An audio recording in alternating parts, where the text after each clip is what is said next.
निधि से लड़ाई हो गई? हाँ, सारी गलती उसी की है। It takes two to tango. मतलब ताली दो हाथ से बजती है, दोनों का बराबर कसूर होता है। क्या आपको इस ईडियम का मीनिंग पता था?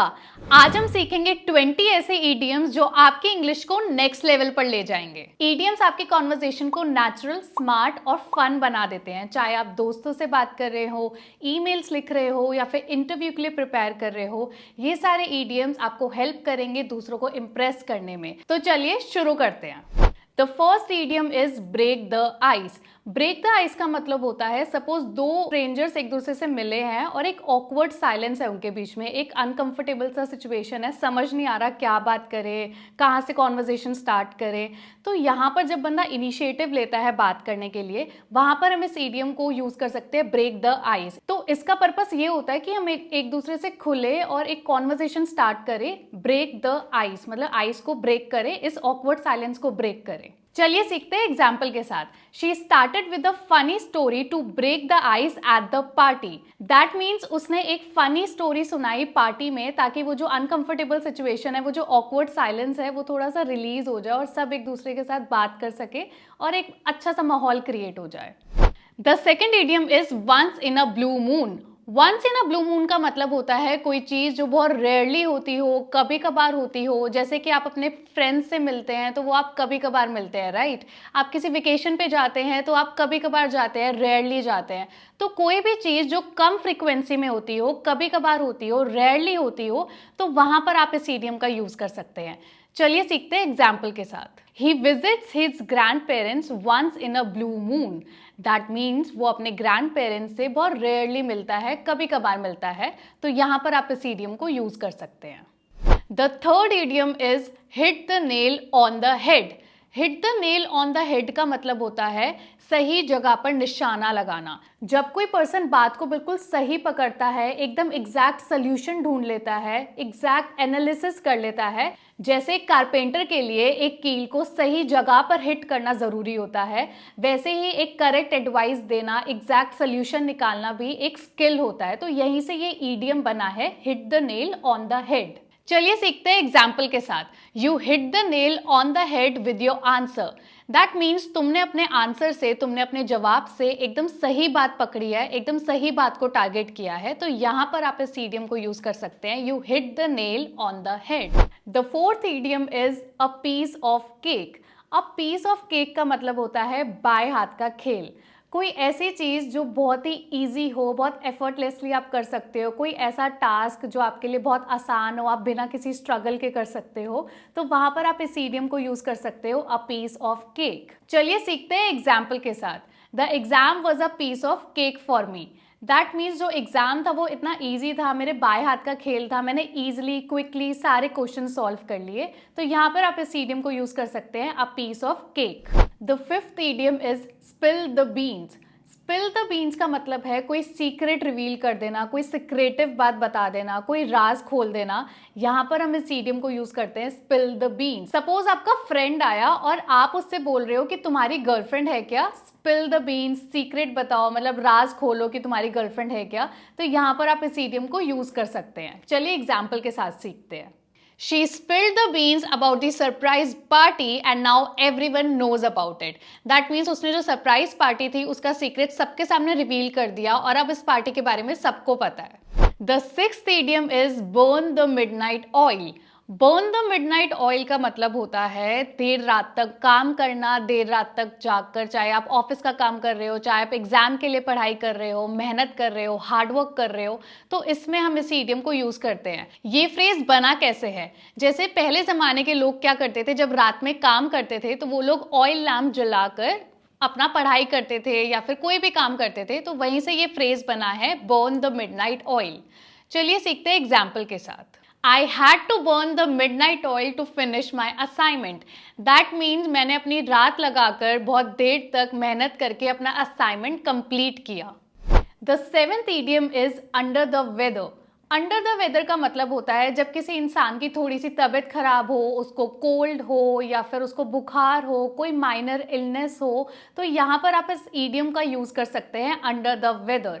चलिए सीखते हैं एग्जाम्पल के साथ। She did not come to the office because she is under the weather. That means उसकी थोड़ी तबीयत खराब है इसलिए वो ऑफिस नहीं आई। The 8th idiom is pull someone's leg. Pull someone's leg का मतलब होता है किसी की टांग खींचना, मस्ती मजाक करना। जैसे आप किसी को टीज कर रहे हो, किसी के साथ लाइटली फन कर रहे हो, तो यहाँ पर आप इस idiom को यूज कर सकते हो, पुल समवन्स लेग। चलिए सीखते हैं एग्जाम्पल के साथ। I was just pulling your leg, don't take it seriously. That means मैं सिर्फ आपसे मजाक कर रहा था, लाइटली फन कर रहा था, बस आपको मजाक में टीज कर रहा था। इसको सीरियसली मत लेना, इसको दिल पे मत लेना। The 9th idiom is when pigs fly. इसका हिंदी मीनिंग है जब सूरज पश्चिम से उगेगा। दैट मीन्स कोई चीज इम्पॉसिबल हो। जैसे सूरज पश्चिम से नहीं उग सकता, पिग्स फ्लाई नहीं कर सकते, वैसे ही जो सामने वाला बात कर रहा है वो इम्पॉसिबल है, वो पॉसिबल नहीं हो सकती। तो यहाँ पर हम इस idiom को यूज करते हैं व्हेन पिग्स फ्लाई। चलिए सीखते हैं एग्जाम्पल के साथ। He will start exercising when pigs fly. That means वो एक्सरसाइज करना तब स्टार्ट करेगा जब पिग्स उड़ने लगेंगे। दैट मीन्स कभी नहीं, ये चीज कभी होगी ही नहीं, वो एक्सरसाइज करना कभी स्टार्ट करेगा ही नहीं। The 10th idiom is the ball is in your court. The ball is in your court का मतलब होता है कि अब फैसला आपके हाथों में है। मैंने अपना काम कर लिया है, मैंने आपको इन्फॉर्मेशन दे दी है, मेरा काम हो गया है। Now it's your decision, now it's your responsibility. जब हम सामने वाले को एनकरेज करते हैं कोई डिसीजन लेने के लिए, कोई भी स्टेप लेने के लिए, तो यहाँ पर हम इस idiom को यूज करते हैं, the ball is in your court. चलिए सीखते हैं एग्जाम्पल के साथ। I have said yes to the proposal, now the ball is in your court. That means मैंने प्रपोजल के लिए हाँ बोल दिया है, अब फैसला आपका है, अब डिसीजन आपका है। The 11th idiom is barking up the wrong tree. Barking up the wrong tree का मतलब है कि आप अपने एफर्ट्स किसी ऐसी जगह पर लगा रहे हैं जहां से आपको कोई रिजल्ट नहीं मिलने वाला। जैसे कि कहीं पर चोरी हुई है और पुलिस कहीं और जगह, किसी और जगह पर छानबीन कर रही है जहां पे चोरी हुई ही नहीं है। दैट मीन्स पुलिस को वहां से कोई रिजल्ट ही नहीं मिलने वाला है। तो यहाँ पर आप इस idiom को यूज कर सकते हैं, barking up the wrong tree. चलिए सीखते हैं एक एग्जाम्पल के साथ। If you think I stole the money then you are barking up the wrong tree. अगर तुम्हें लगता है मैंने चोरी की है तो तुम गलत जगह पर ब्लेम कर रहे हो, गलत इंसान को ब्लेम कर रहे हो। The 12th idiom is cut corners.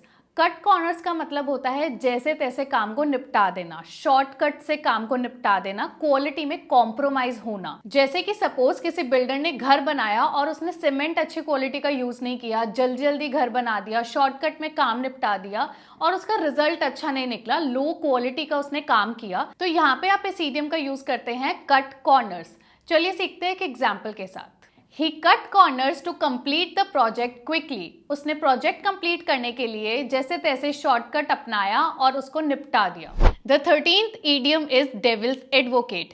Devil's advocate का मतलब होता है जब कोई इंसान सामने वाले से डिस्कशन के टाइम पे हमेशा उल्टा पॉइंट ऑफ व्यू देता है, हमेशा ऑपोजिट आर्ग्यूमेंट करता है। तो यहाँ पर हम इस idiom को यूज करते हैं, devil's advocate। जैसे आप अपने फ्रेंड के साथ कोई डिस्कशन कर रहे हैं कि ऐसा करना चाहिए और वो आपको 4 ऑपोजिट आर्ग्यूमेंट दे देता है, 4 ऑपोजिट रीजंस दे देता है कि ऐसा क्यों नहीं करना चाहिए।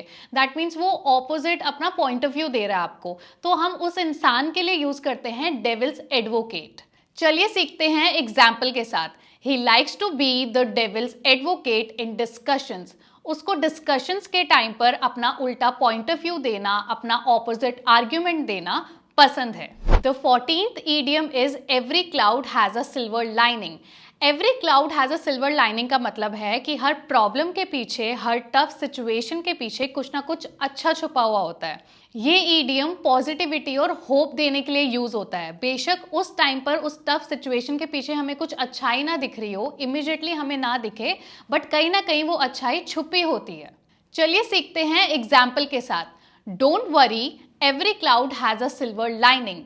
चिंता मत करो, हर प्रॉब्लम के पीछे कुछ ना कुछ अच्छा छुपा हुआ होता है। The 15th idiom is on the fence. On the fence का मतलब होता है जब आप कोई डिसीजन लेने में कंफ्यूज्ड हो, आपको समझ नहीं आ रहा है, आप न्यूट्रल स्टैंड पे हो, आपको समझ नहीं आ रहा आप ये वाला डिसीजन लो या ये वाला डिसीजन लो।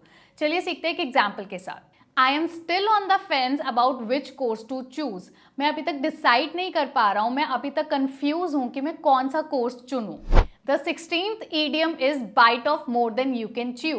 ये idiom तब यूज होता है जब कोई इंसान अपनी कैपेसिटी से ज़्यादा रिस्पॉन्सिबिलिटी ले लेता है या टास्क ले लेता है जो वो एफिशिएंटली मैनेज ना कर पाए।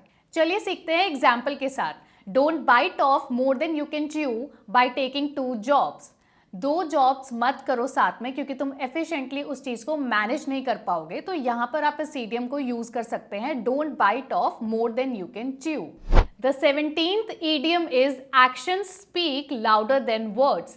दैट मीन्स बातें करने से कुछ नहीं होता, एक्शंस मैटर करते हैं, एक्शंस इंपॉर्टेंट होते हैं। बड़ी बड़ी बातें करने से कुछ नहीं होगा, आपके जो एक्शंस होंगे, जो आप करोगे, वो मैटर करता है, आपके एफर्ट्स मैटर करते हैं। चलिए सीखते हैं एक एग्जाम्पल के साथ। He says he wants to get fit, but actions speak louder than words when he avoids the gym. That means वो सिर्फ बोल रहा है कि उसको फिट होना है, उसको जिम जाना है, बट बोलने से कुछ नहीं होता, एक्शन मैटर करता है, एक्शन लेना इंपॉर्टेंट है। The 18th idiom is cry over spilled milk. Cry over spilled milk का मतलब है कि जो हो गया पास्ट में आप उसको भूल जाओ, उस बारे में ओवरथिंक करके, उस बारे में ज्यादा सोच कर, उस बारे में रिग्रेट कर कर कोई फायदा नहीं है, ये सिर्फ एक टाइम वेस्ट है। चलिए सीखते हैं एक एग्जाम्पल के साथ। I understand that you are sad about not cracking the interview, but crying over spilled milk won't change anything. मैं समझ सकती हूँ कि तुम अपने इंटरव्यू क्लियर ना होने के बारे में सैड हो, उदास हो, बट बार बार अपने पास्ट के बारे में सोचकर, उस बारे में रिग्रेट कर कर कोई फायदा नहीं है। The 19th idiom is hit the books. Hit the books का मतलब है जब कोई इंसान सीरियसली स्टडी करने लगता है, अपनी बुक्स खोलकर पढ़ने लगता है, सीरियस हो जाता है। सपोज आपके एग्जाम्स आने वाले हैं और आपको सीरियस होना है, तो वहां पर आप इस इडियम को यूज कर सकते हैं, हिट द बुक्स।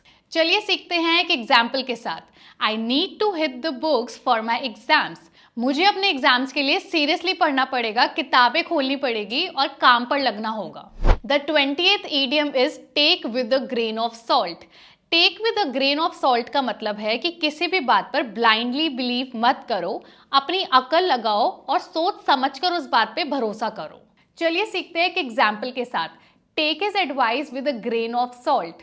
उसकी एडवाइस पर आंखें बंद करके भरोसा मत करो, अपनी भी अकल लगाओ। अब आप एक सेंटेंस बनाओ कि मैं अपनी दोस्त की एडवाइस को ब्लाइंडली फॉलो नहीं करता, अपनी अकल का यूज करता हूं, और मुझे कमेंट्स में बताओ। इस मजेदार लेसन की तरह आप अवल सर का फुल स्पोकन इंग्लिश कोर्स भी ज्वाइन कर सकते हैं, जिसमें अवल सर ने फुल बेसिक से एडवांस लेवल तक स्टेप बाय स्टेप बहुत ही फन वे में और इजी तरीके से इंग्लिश सिखाई है। इस कोर्स को कोर्स ऑफ द ईयर का अवार्ड भी मिला है, और इस कोर्स को ज्वाइन करने के लिए लिंक डिस्क्रिप्शन में है, या फिर आप awalenglish.com पर भी जा सकते हैं। Thank you so much for watching.